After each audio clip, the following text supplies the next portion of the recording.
Here we want to find the circumference and the area of a circle. And then they give us directions to say use 3.14 for pi. So pi obviously is an infinite amount of digits. They just want you to plug in 3.14. Here's why, because if, say, you have a certain calculator, someone has another one, and they store different amounts of digits, you might not get the exact same answer as someone else. So by giving you this direction, they can make sure that the computer doesn't mark you wrong because you are more accurate or less accurate. Everyone will have the same answer. We're just going to round pi a little bit and just use 3.14.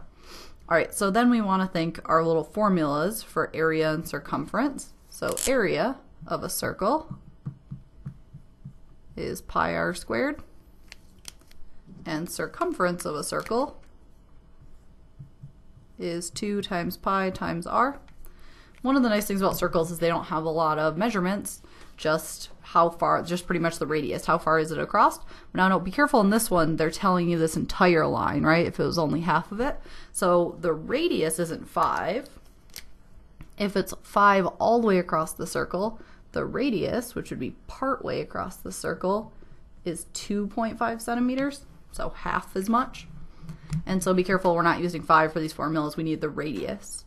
All right, so if we plug into these, we're using 3.14 as an approximation for pi.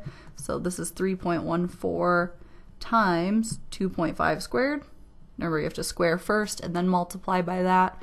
And that looks like it gets you 19.625 centimeters squared. I think, why is it square centimeters? Because area, just kind of like square feet or something we're more used to hearing, is how much flat space, how much two-dimensional space does it take up. The circumference is how far would it be if I tried to walk around this circle.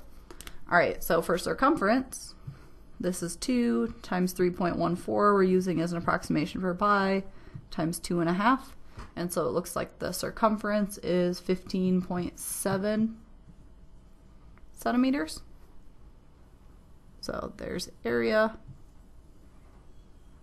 and circumference approximately. Because we rounded pi, our answers start off being approximate, but they're close enough probably for any real life thing we'd need to do.